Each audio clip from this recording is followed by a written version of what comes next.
జకర్యా గ్రంథం 10వ అధ్యాయం. జకర్యా గ్రంథం 10వ అధ్యాయం 3వ వచనం.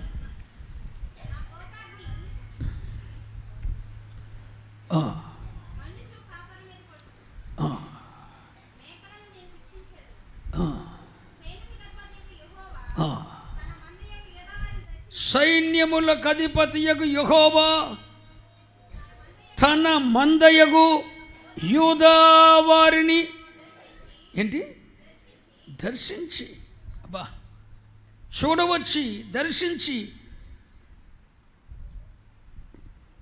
తన మందయగు యూదా వారిని దర్శించి వారిని తనకు రాజకీయములకు అశ్వముల వంటి వారిగాను. దేవునికి స్తోత్రం చెప్పండి. ఈరోజు మన టాపిక్ ఏంటి? దేవుడు మనలను నిశ్చయంగా దర్శిస్తాడు. చూడవస్తాడంటే అర్థం ఏంటంటే విజిట్ యు, దేవుడిని దర్శిస్తాడు. దేవునికి స్తోత్రం. తప్పక దేవుడు నిన్ను దర్శిస్తాడు. దర్శించినప్పుడు నెంబర్ 1, సాతాను శర నుండి, వ్యసనక్రాంతి అనుభవాల నుండి నీవు, నీ పిల్లలు, నీ కుటుంబం శాపగ్రస్త అనుభవాల నుండి విమోచింపబడతారు. నెంబర్ 2, ఆయన నిన్ను దర్శించినప్పుడు వాక్య ఉదకము చేత తడపబడి పరలోక తండ్రికి అనుకూలమైన పైరులను మీరు ఇస్తారు. నెంబర్ 3, ఆయన నిన్ను దర్శించినప్పుడు జకర్యా 10:3, ఆయన తన మందయగు యూదా వారిని దర్శించి వారిని తనకు రాజకీయములకు. మళ్ళీ అక్కడ నుండి చదువుతాం. అందరు కలిసి నా వెనక చెప్పండి అమ్మ, అందరు కలిసి చదువుకుందాం. యెహోవా అన్న కానుండి. యెహోవా తన మందయగు యూదా వారిని దర్శించి వారిని తనకు రాజకీయములకు అశ్వముల వంటి వారిగా. మరలా చదువుకుందాం. యెహోవా తన మందయగు యూదా వారిని దర్శించి వారిని తనకు రాజకీయములకు అశ్వముల. ఆయన దర్శిస్తే తన మందని దేవుడు ఏం చేస్తాడంటండి? అశ్వముల వంటి వారిగా చేస్తాడట. రాజకీయములకు అశ్వముల వంటి వారిగా చేస్తాడట. అంటే దేవుడు తన ప్రజలను దర్శించినప్పుడు వారు ఏమవుతారు? అశ్వముల వంటి వారు అవుతారట. చెప్పండి చెప్పండి. అశ్వము అంటే ఏంటి? గుర్రం. ఎవరు చెప్పింది? ఓకే. అశ్వము అంటే ఏంటి? గుర్రం. దేవుడు ఎవరినైతే దర్శిస్తాడో వారు ఏమైపోతారంట? గుర్రముల వంటి వారు అయిపోతారట. ఇంతవరకు ఒకవేళ నువ్వు గొర్రెపిల్లగా ఉన్నవేమో, ఈ దేవుడు ఈ రాత్రి దర్శిస్తున్నాడు కనుక ఇప్పుడు యేసయ్య రథానికి నీ ఒక అశ్వం అవ్వాలి. యేసయ్య రథమునకు నీ ఒక అశ్వం అవ్వాలి. నీవే ఒక గుర్రాలు అవ్వాలి. ఏంటి దీని అంతరార్థం? మనోళ్ళు పాట పాడుతుంటారుగా, చిన్న గొర్రె పిల్లను నేను మెల్ల మెల్లగా నడుపు, నేనెక్కి ఎక్కడ కూర్చుంటాను, నువ్వు నన్ను జీవితాంతం మొయ్యి. ఈ పాటలు బాగా అలవాటైపోయినాయి మనకి. నేను అంటాను, ఎంతకాలం నువ్వు గొర్రె పిల్లగా ఉంటావు? ఇక జీవితకాలం అంటే చిన్న గొర్రె పిల్లలు నేనయ్యా, నీ భుజాల మీద వేసుకొని నన్ను మోసయ్యా. ఓకే, ఇప్పుడు నువ్వు యేసు ప్రభువుని ఎరిగి ఎంతకాలం అయింది? 10, 15, 20, 25, 30. ఇప్పటికే యేసుక్రీస్తు ప్రభువారిని రక్షకునిగా అంగీకరించి 10, 20, 30 సంవత్సరాలు, 40 సంవత్సరాలు అయిపోయింది. ఇంకా చిన్న గొర్రె పిల్లవై యేసయ్య భుజాల మీద ఉంటావా?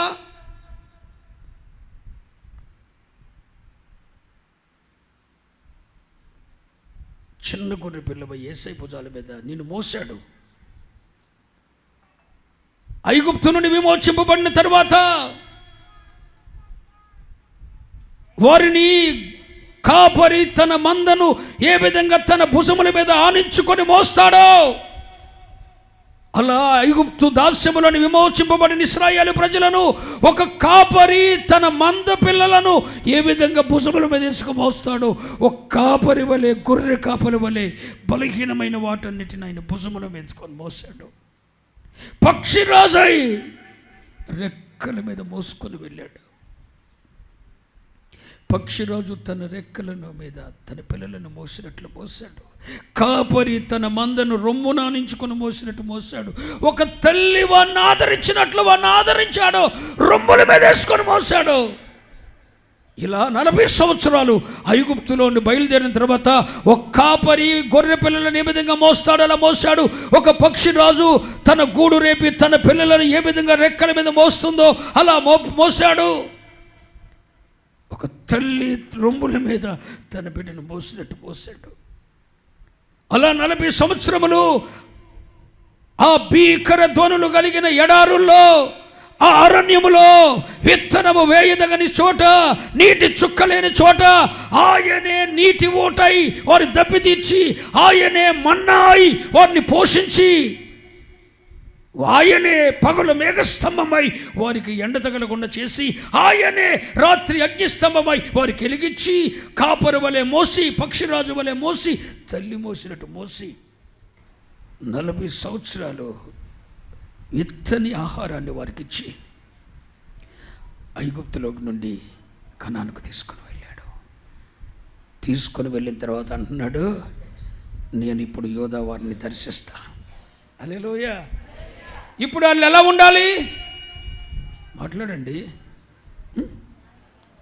అశ్వముల వంటి వారిగా చేస్తానన్నాడు. దేవునికి మహిమ చెప్పండి. హల్లెలూయా. ఏ గొర్రె పిల్లల్లాగానే ఉండటం కాదు. ఇంతవరకు దేవుడు నిన్ను మోసాడు. 15-20 సంవత్సరాలు దేవుడు నిన్ను, నీ బిడ్డలను మోసాడు, నీ భారాన్ని మోసాడు, నీ కుటుంబాన్ని మోసాడు, నీ పరిచర్య మోసాడు, నిన్ను మోసాడు. ఇక నీవు అలా కాదు. ఈ రాత్రి ప్రభు నిన్ను దర్శిస్తున్నాడు కనుక నీవే ఒక అశ్వమై, స్తోత్రం చెప్పండి. ఏంటి? నీవే ఒక అశ్వమై. యేసన్ అన్నాడుగా, ఏమన్నాడు? నీరథ అశ్వముగా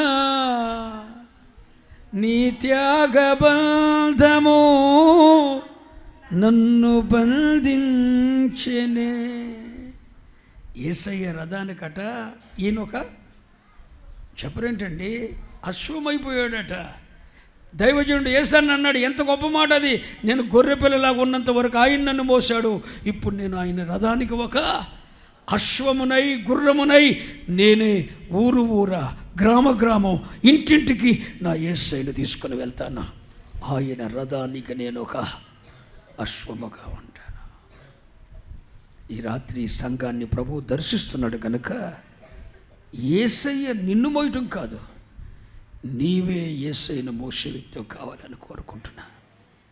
ఒక గాడిద మోసిందండి యేసయ్యను, నువ్వు మోయలేవా?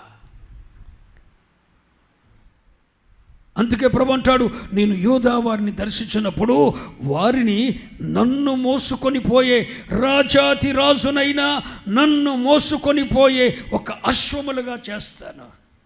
నేను రోగంతో ఉన్నప్పుడు నా చిన్నతనంలో యేసయ్య నన్ను మోసాడు. నేను దరిద్రునై ఉన్నప్పుడు నా దరిద్రతను అనుభవించడానికి నా దరిద్రతను ఆయన భరించాడు. నేను దరిద్రునై పేదరికంతో అలవడించినప్పుడు నా పేదరికాన్ని ఆయన భరించాడు. నా శాపాన్ని భరించాడు, నా రోగాన్ని భరించాడు, నన్ను భరించాడండి. నా తల్లి గర్భమున పుట్టినది మొదలుకొని నన్ను భరించాడు, భరించాడు, భరిస్తాడు, భరించాడు, భరిస్తూనే ఉన్నాడు. ఇది నాకు అనుభవానికి వచ్చిన నేను తర్వాత ఆయన సేవ నిమిత్తము భారము భరించుటలో నా దేవుడు నన్ను అలవనివ్వలేదు. ఆయన సువార్త భారము నా మీద మోపితే నా దేవుడు నన్ను అలవనివ్వలేదు. ఎందుకు ప్రభువా? నేను చెప్పసఖ్యము కానంత సేవ ఇచ్చేశాడు దేవుడు. ఆ సేవ ఇచ్చినప్పుడు ఈ సేవాభారాన్ని నేను మోయలేనయ్యా అనలేదు, కానీ ఒక్కొక్కసారి కుంగిపోయాను. ఈ భారమైన సేవ నేను చేయలేనయ్యా అనుకున్నప్పుడు యేసయ్య ఎలా సేవ చేశాడో ఆయన సేవా అనుభవాలు నన్ను బలపరిచాయి. ఈ సేవా భారం ఎంతగా నలిగిపోయానో. 25 సంవత్సరాల నా సేవా జీవితంలో ఎన్నో శ్రమలు, ఎన్నో నిందలు, ఎన్నో అవమానాలు, ఎన్నో తిరస్కారాలు, ఎన్నో పేదరికాలు, ఎన్నో లేని రాత్రులు. 9 నెలలు పగలు ఎండలో, రాత్రి మంచులో చంటి బిడ్డలు వేసుకొని పడుకున్నాను.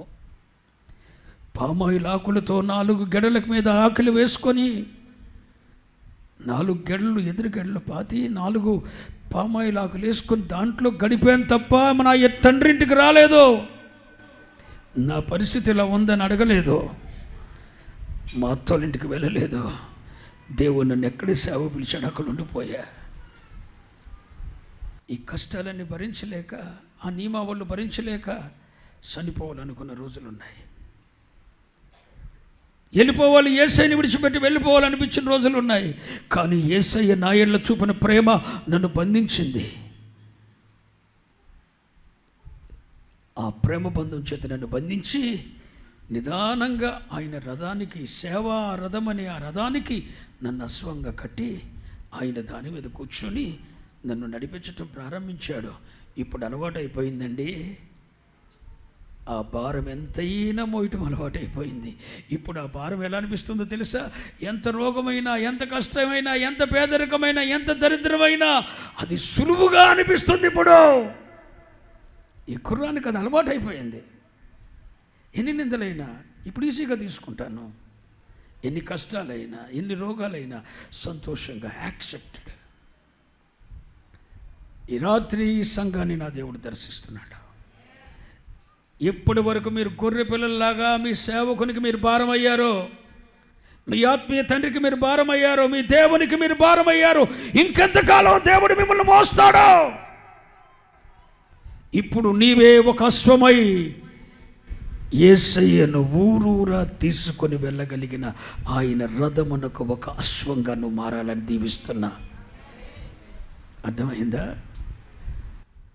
గ్రామ గ్రామానికి, వీధి వీధికి నీ ద్వారా సువార్త వెళ్ళాలి.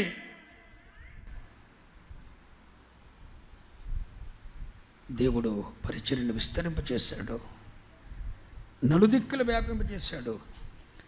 24 సంవత్సరాల్లో 26,000 మందికి బాప్తిస్మాలు ఇచ్చేటట్టు చేశాడు. 40 చోట్ల స్థలాలు సమకూర్చి ఎవరిని కానుకడుక్కున్న మందిరాలు కట్టేటట్టు చేశాడు. ఇప్పుడు ఏలూరు పట్టణంలో 10,000 మంది ఒకేసారి కూర్చొని ఆరాధించుకోగలిగిన కోట్ల రూపాయల విలువైన అలా నెల రోజుల వ్యవధిలో దేవుడు అలా ప్రారంభించి కొనసాగిస్తున్నాడు. ఏ పూట కాపోతే దేవుడు సమకూరుస్తూ ఆయన రథమునకు నీవే ఒక అశ్వం కావాలని కోరుకుంటున్నాడు. నేను యూదా వారిని దర్శించి వారిని చెప్పండి రాజకీయములకు అశ్వములుగా, ఇక మీదట సేవా భారాన్ని మోసే గుర్రానివి నువ్వు కావాలి. నీవే ఆయన రథమునకు, ఆయన సేవా రథమునకు ఒక అశ్వమై ఆ సేవా భారాన్ని, కష్టాన్ని భరించే ఒక గుర్రము కావాలి. ఇక చిన్నపిల్లని గొర్రె పిల్లని అన్న పాటలు పాడకండి. నిజమే చెప్తున్నాను. ఇక ఎంతకాలం ఆయన నిన్ను మోస్తాడు? అమ్మా ఇంకెంతకాలం నిన్ను మోస్తాడమ్మా? ఇంకెంతకాలం నీ భారాన్ని మోస్తాడమ్మా? నువ్వు మొయ్యమన్నా మోయొద్దని పోయినా, నువ్వు చిన్నపిల్లనయ్యా గొర్రె పిల్లని అన్నా అనకపోయినా, నువ్వు చచ్చే వరకు నిన్ను నీ బిడ్డలను ఆయన మోస్తాడన్నమాట వాస్తవమే.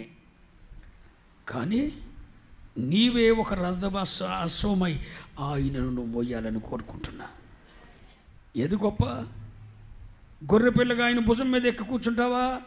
నీవే ఆయన రథమై, ఆయన రథానికి అశ్వమై పరుగులెత్తుతావా? నీ ఇంటి వీధిలో నీ ద్వారా సువార్త జరగాలి. నీ గ్రామంలో ఉన్న ప్రతి వీధికి నీ ద్వారా సువార్త వెళ్ళాలి. నీవే ఒక రథానికి అశ్వమై ఊరూరా, గ్రామ గ్రామానికి, ప్రతి ప్రాంతానికి నీవే ఆ సువార్తను మోసుకొని వెళ్ళాలి. స్తోత్రం చెప్పండి. హల్లెలూయా.